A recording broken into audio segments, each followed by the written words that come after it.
Hello guys, সবার কি অবস্থা? এই তো আমি আছি, ভালো আছি।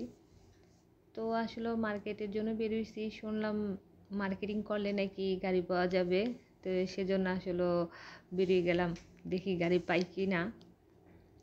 তো আমাদের গাড়িটা মার্কেটের সামনে আসলে আমরা পার্কিং পাইনি, তো তো একটু দূরে পার্কিংয়ে রাখা হয়েছে। আর এখানকার হচ্ছে যে গাড়ি পার্কিং জায়গায় পার্কিং না করলে বেতালে পাইলেই জরিমানা হয়ে যায়। আর প্রতিনিয়ত পুলিশের গাড়ি হচ্ছে টহল দেয়, আর 3,000 টাকা জরিমানা হয়ে যায়।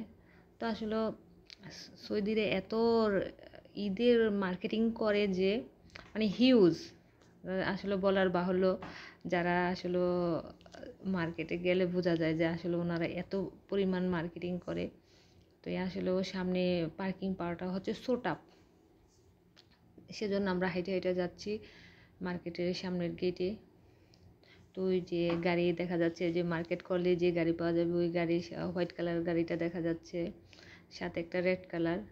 আমার হাজব্যান্ড বলে যে যদি থাকে নসিবে তা আসিবে আপনি আপনি। আসলে আমি বললাম যে না, মার্কেট করলেই গাড়ি আসিবে, তা না হলে গাড়ি আসবে না।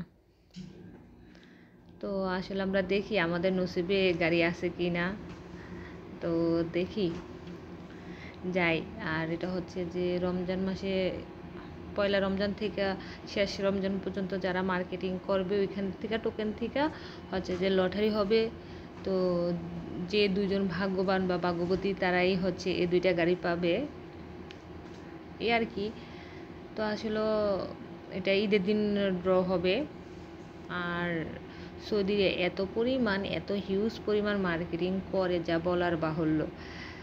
অ্যাকচুয়ালি আমি ভিতরে মানে মার্কেটের ভিতরে মহিলা মানুষ বেশি, তো তো আমার কাছে খুব হেজিটেশন লাগে, আনইজি ফিল লাগে কি আমরা মানে ওদের ফেসে গেলে বা ওরা কি মনে করে বা এতে কোনো প্রবলেম হয় কি না, খুবই ভয়ে ভয়ে আসলে ভিডিওগুলো করা হচ্ছিল। আবার অনেক সময় দেখা গেছে যে ভিডিওকে মানে দূরে থেকে করি বা লুকে লুকে করা হয়, বলা যায় না। তো এটা হচ্ছে যে আরবিয়ান কান্ট্রি, তো তারপরে এই দেশের না আইন শৃঙ্খলা নিয়মকানুন খুবই স্ট্রিক্ট।